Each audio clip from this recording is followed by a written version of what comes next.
Amen. Amen.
Amen.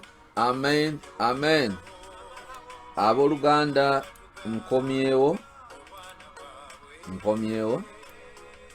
nga ngenda maaso okunnyonnyola ensonga ey'okubeera nti Yesu Kristo yasomesa mu bigambo ne mu bikolwa ng'awagira okukuŋŋaana mu makanisa.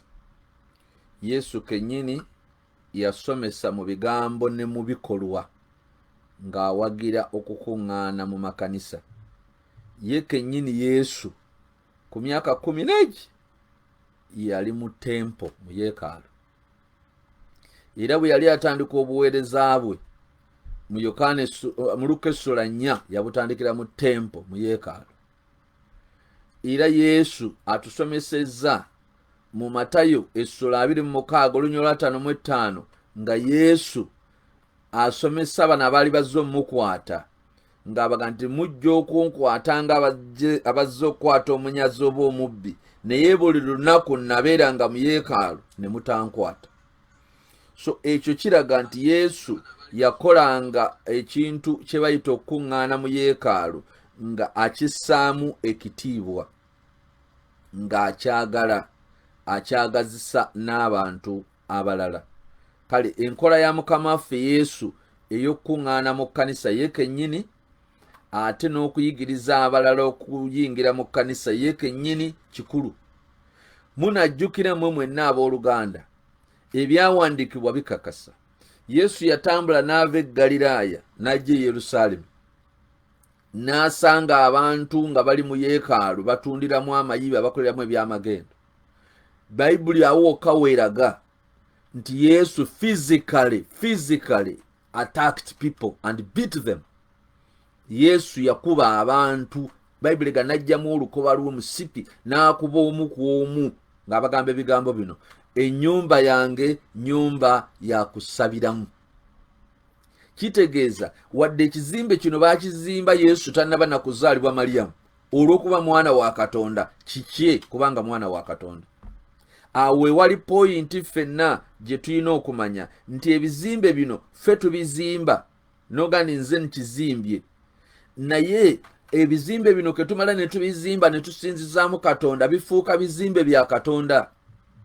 Awo eŋŋambira abakulembeze mu Uganda muguleewo ekkanisa, kubanga bwe mutaziggulawo mwaggala nnyumba za Katonda.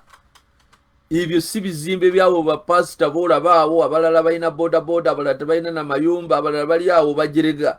Ezo nnyumba za Mukama. Uganda muguleewo ennyumba za Mukama, ezo nnyumba za Mukama abantu gye basisinkanira okumusinza. Era abasumba togwanidde kutiiririra wadde eddakiika emu bweti okwogera ekyo. Togwanidde kutiiririra wadde eddakiika emu bweti okwogera ekintu ekifaanagana bwe kityo, kubanga ezo nnyumba za Katonda, ffe tukiikiridde Mukama Katonda. Kaakati Yesu ayigiriza nti ekintu ky'okusinza abantu ne bava ewaabwe ne bajja ne basinza mu yeekaalu nga kikulu, very important, si kintu kya kusaaga, kikulu nnyo. Era ne Yesu yakikola, ebyawandiikibwa biraga nga akikola. biraga nga Yesu akikola ne biraga nga abatume be bakikola. Olunyi lw'ensoso okwogera Luka 2:41-52, Luka 4:16-21, Matayo 2:6-55. Yesu agamba nali mu yeekaalu buli lunaku nga nsomesa. Yesu yatuulanga buli lunaku mu yeekaalu nga asomesa. Oli ayinza okugamba ku church mugendayo ddi buli lunaku. Kyova olaba okuziggala emyezi 5 ekyo kikyamu. Ffe ebyaffe ebyokukuŋŋaana Katonda yatugamba buli lunaku. Era oli ayinza okugamba kale bawummuzizaamu buwummuza. Nedda, nannyini ekkanisa yatugamba tusabenga buli lunaku without ceasing. Genda osome Basesalonika ekisooka essula 5:17. Ekiragiro kye tuliko ffe ab'amakanisa kusaba butalekerawo every day.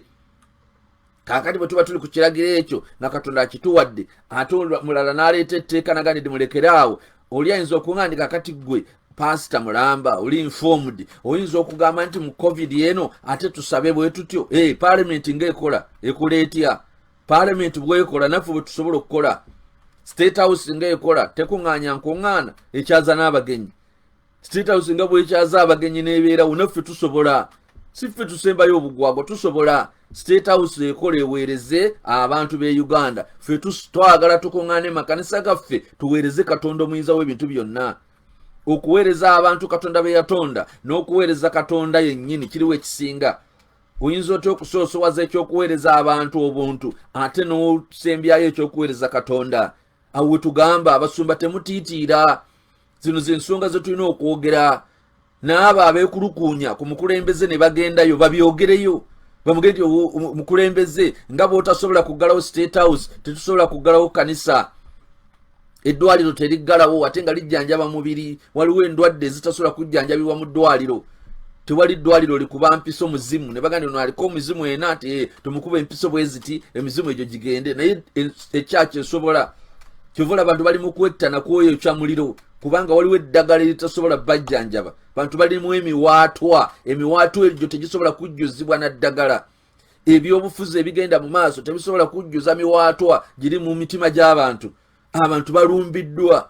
Eggwanga liri ku bunkenke. Abantu beeyokya miriro. Ekintu ekitaaliwo mu nsi. N'olw'ensonga eyo bassebo ne bannyabo tetulina kusirika. Obuzibu obunene buyinza okugwa ku bantu ba Katonda. Obuzibu obunene buyinza okugwa ku ggwanga n'olabira ddala nga ikonomi egudde. Kubanga bano bagezaako mu mubiri nga Katonda awummuziddwa okusolovinga ebizibu. Mu mubiri nga Katonda ateereddwako wabbali. Kakati ne bino byonna bye baleeta ne zino zonna zenda abaluganda manyo ze bali mu kuleeta nazo ziringa ezisala obusaza amagezi ag'omubiri. Mujjukire mu Bayibuli nti bw'osala amagezi ag'omubiri osolovinga ekizibu ekiyinza okubeeramu n'obuzibu obw'omwoyo ate oyinza okumaliza nga oleese buzibu bulala. Ekyo Musa kye yakola. Musa yatta omuntu ng'agezaako okujja abaana ba Isirayiri e Misiri kyamuviiramu bizibu. Kati tufube okulaba nti abalokole kyevolaba njagamba abalokole wabeerewo obumu. Bino bye tukola ono n'aleeta eno manyo n'ono n'aleeta eno ey'okubiri okwo kuzannya katemba. Ate ekizibu kye tuliko jjukira tuleme kulimbibwa. Ekizibu kya covid e Uganda si kya bya bulwadde byokka. Kuliko ebintu bingi nnyo byotasobola na kulowoozaako. Covid we Uganda alimu obuzibu bingi nnyo. Si bulwadde bwokka, si byabufuzi byokka, alimu n'omwoyo. Nti ebiseera we bamaze ebbanga nga amakanisa gaggaddwawo amasabo gonna gabadde maggule. Amasabo gabadde maggule.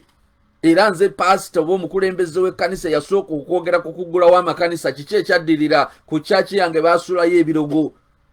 Amasabo gabadde maggule abantu nga basamira.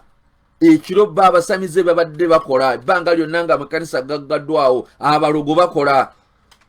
Kyevola baŋŋamba nti ne bano abaawa pulezidenti oba abaamuwa amagezi okuggalawo amakanisa mu kiseera nga kubanga Uganda tetuganye ensi endala zaali ziggaddewo naye ffe twali tetufiiriddwa muntu yenna.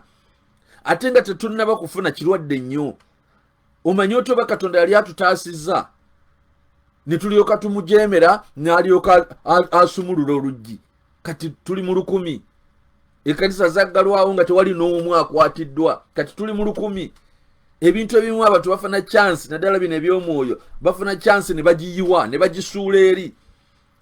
the just shall live by faith. Omutuukirivu aba mulamu lwakukkiriza, naye bw'ofuna obutakkiriza Bayibuli ega nti tosiimibwa Katonda. Omanyi otyo Katonda yali atutaasizza tubeere ekyokulabirako emboozi y'ensi yonna, buli muntu atunuulire Uganda jengaawo asobole okubeera ng'afuna solution. Naye ne tukiyiwa ne twagala tubeere ng'amawanga amalala. Kakati ekizibu kiikyo kizze. N'olw'ensonga eyo abasumba, kino tetukitunuulira oba abaweereza b'enjiri tetukitunuulira nga kintu bya bulwadde byokka oba bya bufuzi, tukitunuulire ne ku sayidi y'omwoyo nti waliwo abantu abasamize abalugu, abantu abakkiririza mizimu abali mu kusanyuka kati ng'ekkanisa ziggaddwawo, kubanga abantu Mukama teyabatonda babeere nga mayumba gaabwe nga beesumba. Bantu bateekwa okusaba mu mayumba, ekyo kyo tusabire, tewali ateekwa kukituyigiriza, tubadde tukikola na bulijjo. Naye bwe bamala kusaba mu mayumba ate bafise ekiseera bajje bakuŋŋaane mu yeekaalu. Kino eky'abantu kye babadde boogera nga bagambye omanye ekkanisa n'abatume tebaayina makanisa, ekyo kya bulimba. Katonda yeebazibwe nti nze mbadde Isirayiri, bintu mbitegedde, ne history waayo musomye, ne Bayibuli ngisomye, ate nayitibwa Katonda. Abatume bano bwe baalinga bakuŋŋaana, ngenda kuwa ebyawandiikibwa olabire ddala nti baayina amakanisa. Ekisooka Yesu kennyini yasooka n'awagira ekkanisa, lunyiriri lwenkuwadde Luka 2:41. Yesu yagenda mu kkanisa, yatambula mayiro 146 okuva e Nazaaleesi, 146 kilometers 146. Omuntu okutambula kilomita 146 kitegeeza kyaba agenda okukola kikulu.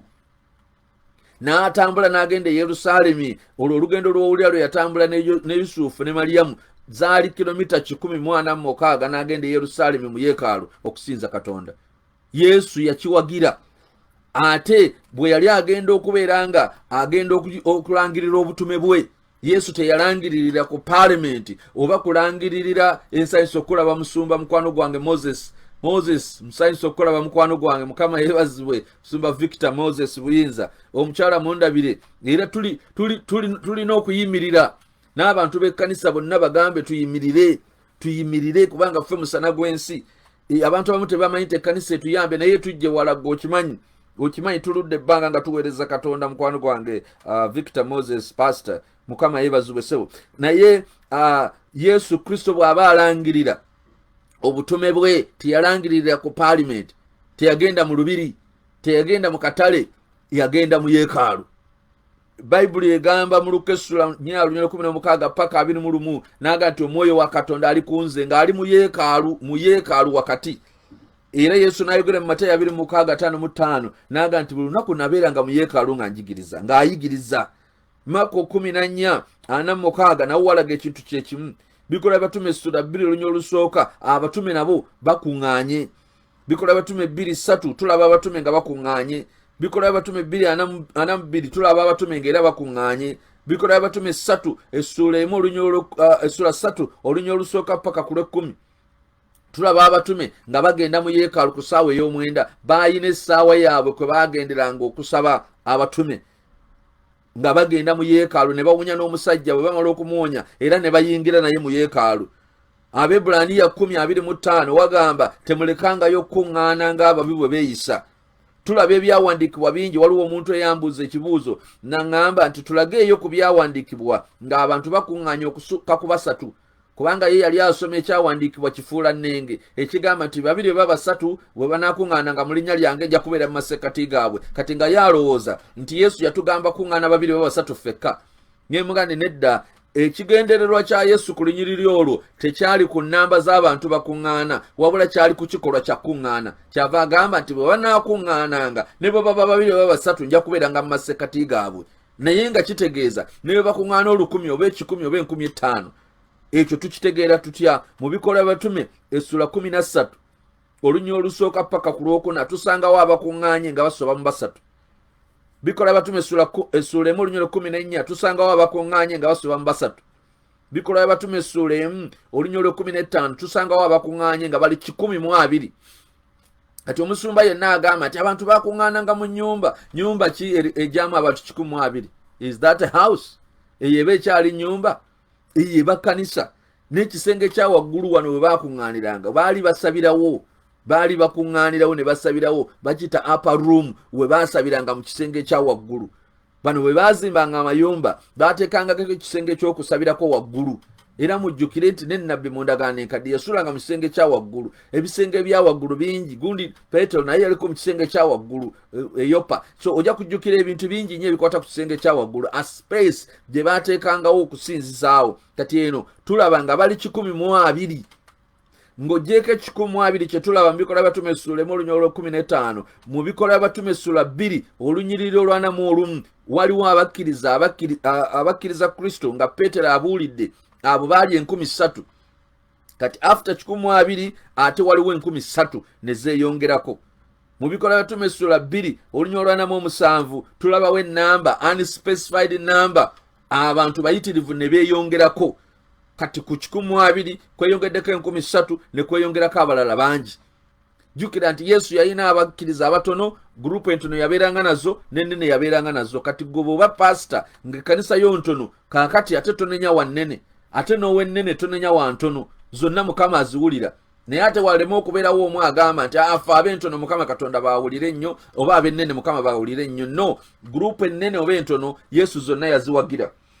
Kyova olaba mu byawandiikibwa, njagala kuwa ekyawandiikibwa wano, Bayibuli egamba mu Matayo essula 14 olunyolo 13 n'olw'21 13 paka ku 21, ne Makko 6 3 paka ku 44, ne Luka 9 essula 10 essula 9 olunyolo 10, Luka essula 9 olunyolo 10 paka ku 17, ne Yokaana 6 essula 6 olunyolo olusooka paka ku 15. Walaganga ku luno Yesu bwe yali yabuulira enjiri y'amaanyi, ekibiina kyali kinene n'akiriisa n'emmere. Ekibuuzo baali bameka? Kyabasajja baali 5,000 nga tutaddeeko bakazi n'abaana.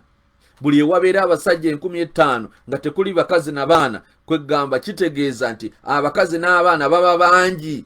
Buli woolabanga abasajja 5,000 awo abakazi n'abaana ate baba bangi okusinga abo boolabye. Kati ogwo gwali kwegamba gubiina gw'abantu bayitirivu kwolwo Yesu be yali abuulira n'abaliisa emmere, n'amala n'ababuulira ekigambo, n'amala n'abaliisa n'emmere. Dawudi kabaka agamba mu kitabo kya Zabbuli 122 n'agamba nti, I was glad when they said unto me, let us go into the house of God. Nasanyuka bwe baŋŋamba nti tugende mu nnyumba ya Mukama. Abamu abali mu mubiri bwe bawuliranga ekkanisa ziyitibwa ennyumba za Mukama baga nedda, Katonda asobola okujja mu kizimbe, takijjaamu. Naye bw'atyo bwe yasalawo ng'era bwe yagamba nti bonna abaamusembeza yabawa obuyinza okufuuka abaana ba Katonda. Yasalawo nti bwe tumala okuzizimba ne tuziwaayo okumusinzizaamu, zifuuka nnyumba ze. Kyova olaba mu Zabbuli 133 wagamba, labayo bwe kiri ekirungi abooluganda okutuula wamu nga batabaganye. Hagayi essula 1 olunyolo 7 paka ku lw'omwenda, wano we wali ensibuko lwaki ekkanisa zizimbibwa ate Katonda n'azifuula ezize. Wano wagamba, kankusomerewo owulire, Hagayi essula 1 olunyolo 7 paka ku lw'omwenda, wagamba nti, thus says the Lord of hosts, Mukama ow'eggye bw'ati bw'agamba, consider your ways, tunuulira amakubo go, go up to the mountain, mugende mu nsozi, bring wood, muteme emiti, and build the house, muzimbe ennyumba. Ani atemye emiti? Ffe. Ani azimbye? Ffe. N'agamba ekiddako, I will take pleasure in it. Bwe mumala ogizimba ate nze ngenda kugisanyukiramu, and I will be glorified, era ngenda kugulumira mu nnyumba eyo. N'agamba, you looked for much, naye wanoonya bingi, and lo it came little, naye n'ofuna bitono. When you brought it home, bwe wakireeta kye wali ofunye waka, I did blow upon it, nenkifuumuula ne kigenda. Lwaki nakifuumuula? Abuuza, why? Lwaki nakifuumuula? Says the Lord of hosts, Katonda w'eggye bw'agamba, because of mine house, olw'ennyumba yange, that is west, gye waleka awe tayo, and you run every man unto his own house. Buli kinoomu n'odduka ng'ogenda mu nnyumba yo. Katonda wanaayogera nti buli kye tufuna akifuumuula. Ekibuuzo n'agamba nti mubuuza lwaki? Tikubanga ennyumba yange mwagirekawo ttayo, buli omu n'adduka n'agenda mu nnyumba ye. Wano we wali ensonga lwaki nnemera ku gavumenti, ffenna tulina ogiremerako. Eggulewo ekkanisa nga bukyali, bw'etaggulawo kigenda kuleetera eggwanga obuzibu. Obuzibu obugenda okuleetebwa tebuwangulwa na mmundu, tebuwangulwa na byabufuzi, kubanga ekkanisa ya Mukama lulwerekebwawe ttayo, eggwanga ligwa mu mitawaana. n'olw'ensonga eyo okwewala emitawaana egyo egiyinza okuaffectinga omuntu kobeere nga oli dokita, kobeere nga oli jeno, kobeere nga oli mugagga, kobeere nga oli ani. Emitawaana egiyinza okuva mu kuggala amakanisa minene ate mizibu nnyo giyinza okuaffectinga abazadde ne gyaffectinga n'abaana. Tusaba Katonda mutuwulirize muggulewo amakanisa nga bukyali, kubanga kati we bituuse kanisa tezikyaggaddwa nti olw'okuba covid w'amaanyi. Kanisa ziggaddwa kubanga waliwo abataagala ziggulwe. Singa baali baagala nga bwe baggula ekikuubo bandibadde baggula ekkanisa, nga bwe baggula parliament neesigala nga weeri. Tulinayo n'ekkanisa nga ekkanisa nnene nnyo naye ng'erimu abantu 100 oba 3 oba 5. Lwaki tetwagamba ti obeeza abangi ennyo zikendeze ku bantu naye entono zigende mu maaso? Kubanga tulabanga abantu bwe bagenda mu State House batuula ne beeyabya ne boogera, oba abagenze mu State House batuula ne boogera, ate bano abagala okukuŋŋaana babeere mu lukuŋŋaana olukiiko olw'eggulu olulimu ne Katonda. Luli lukiiko lulimu president lukkiriziddwa okutuula, ate luno lulimu Katonda omuyinza w'ebintu byonna. Agambye wano mu Matayo 18:20 nti bwe munaabanga mukuŋŋaanira kubeera mu masekkati gammwe, kabaka w'abakabaka ayagala olukiiko abeere mu masekkati olwo lugaaniddwa, ate pulezidenti w'eggwanga ayagala olukiiko lukkiriziddwa. Temulabanga awo wabeerawo obutakkiriza Katonda? Ekyo kitwagala eggwanga lyaffe okuliwonya, era buli ayagala Uganda, buli ayagala omukulembeze ayina kumugamba saawa eno yakuggulawo kanisa. Bw'otaggulawo kanisa nannyini ekkanisa ayinza kwegamba okunyiiga, bw'anyiiga kiba kibi. Ate kino ekyokukkiriza omukulembeze okusomesa abasumba ebikwatagana Katonda nakyo kikyamu. Mukama takyagala. Waliwo omukulembeze yakikola mu Bayibuli n'afuna obuzibu.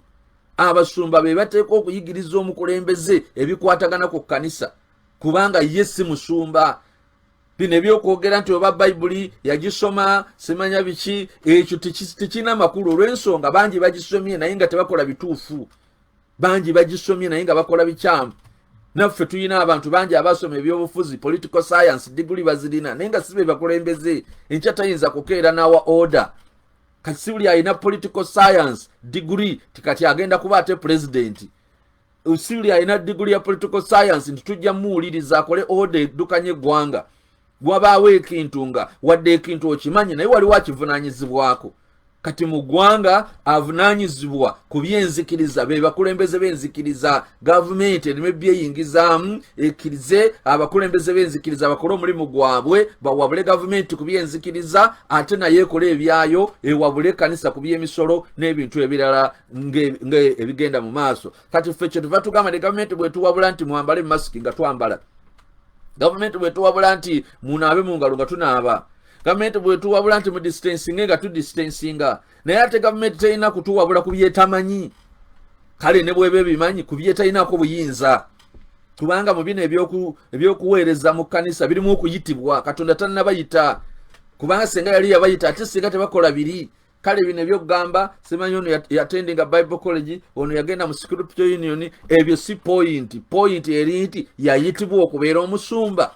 Bw'aba tannayitibwa ebyabasumba abirekere abasumba. Omusajja omu yagamba ebyabajjeno birekere bajjeno. So ebyekkanisa mubirekere abasumba, naffe eby'obufuzi tubirekere bannabyabufuzi. Naye tumanye nti bwe wabaawo ekintu ekikolebwa buli muntu alina kyavunaanyizibwako. N'olw'ensonga eyo singa tuweereddwa omukisa ne batwebuuzaako ennyiriri nga zino ziizino ziraga nti abantu nga tonnabagamba mugende musabire waka, tegeera lwaki basabira mu kanisa. Kubanga newaka gy'obagamba okusabirayo nayo basaba bulijjo nga tonnaba balagira. Omulokole oba omuntu amanyi Katonda teyeetaaga kuyigiriza nti eka basabirayo. Tusabirayo bulijjo, tusaba eka bulijjo, tusabirayo. Naye ate nga tumaze okusabira ewaka tulina n'okugenda mu lujjudde nayo ne tusabirayo Katonda. Wona agambye bwe tumala okuzimba amakanisa gano ate gafuuka gage. Kyova olaba Yesu bwe yajja mu Matayo 21 olunya olw'10 paka 13 ekkanisa mu Yerusaalemi Bayibuli ega Yesu n'asanga nga batundiramu ebintu yabagobamu n'abakuba n'ekibooko. Bw'amala okubakuba kibooko n'okubagobamu Yesu agamba ennyumba yange yakusabiramu.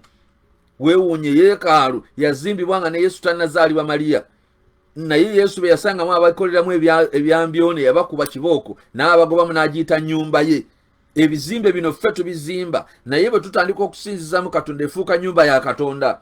ekyawandiikibwa kiikino Matayo essula 21 olunya olw'10 paka ku lunyiriri olw'13. so ebyawandiikibwa bingi bye tuyinza okwogera, era nga bw'olaba mu Zabbuli eya 27 olunya olw'okuna Mukama Katonda alaga ng'omusajja Dawudi ono yali kabaka w'amaanyi, naye agamba one thing I have desired, ekintu kimu kyenjayanira of the Lord, that I will seek, kyenanoonyanga, that I may dwell in the house of the Lord, mbeerenga mu nnyumba ya Mukama all the days of my life, ennaku zonna ez'obulamu bwange, to behold the beauty of the Lord, okulabanga obulungi bwa Mukama, and to inquire in his temple, n'okwebuuzanga mu yeekaalu ye. Era waliwo ekyawandiikibwa ekirala mu Luka essula 7 olunya olw'okuna paka ku lwokutaano, walaga nti waliwo omusajja eyajja eri Yesu, ng'omusajja ono alina ekyetaago, naye Yesu aba akyaludde okumukolera ekyamagero kye yali ayagala. Ne bamugamba Mukama waffe Yesu nga bagamba ti omusajja oyo agwanidde ekyamagero. Ti lwaki? Kubanga